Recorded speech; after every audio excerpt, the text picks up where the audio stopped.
Dans cette séquence, nous allons illustrer la problématique du produit de convolution. Nous allons utiliser le signal violon que nous avons déjà utilisé dans une autre séquence, ainsi qu'un fichier Wave qui s'appelle St. Nicholas Church, que nous entendons ici, et qui correspond à la réponse impulsionnelle d'une église. Nous commençons donc par lire avec la commande WaveRead le signal du violon, déjà utilisé.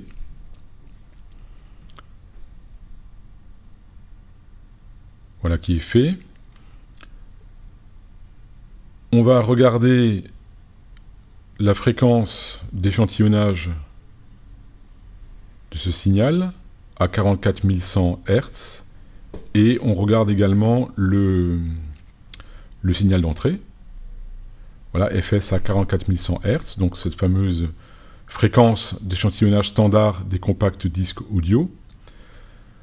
Ensuite, on va charger le signal qui correspond au fichier St. Nicholas Church.wave que nous rangeons dans la variable impulse.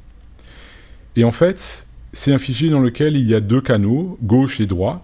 En fait, c'est un signal stéréo, donc on va sélectionner l'un des deux canaux, puisque la convolution se fera sur donc des signaux monocanaux. On va prendre la première ligne et on va regarder la représentation temporelle de ce signal, la réponse impulsionnelle qui a été obtenue expérimentalement dans cette église.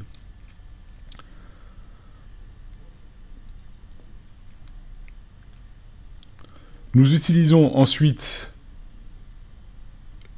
la commande convol de syllabes pour faire la convolution entre l'entrée et la réponse impulsionnelle. C'est-à-dire que nous simulons ou nous calculons la réponse qu'on obtiendrait en jouant le signal de violon dans cette salle, en l'occurrence dans cette église qui tient lieu ici de salle de concert. Comme le signal de sortie est d'amplitude élevée, ce qui va saturer les appareils, notamment le haut-parleur, on le divise par 25 pour obtenir un signal de sortie d'amplitude relativement faible. Et il reste ensuite à écrire le fichier .wave dans lequel il y a donc la sortie, résultat de la convolution entre l'entrée et la réponse impulsionnelle. Voilà qui est fait. Il reste à présent à écouter le signal de sortie. Et là, on perçoit donc l'écho ou la réverbération qu'on obtiendrait si on jouait le petit extrait de violon dans cette église.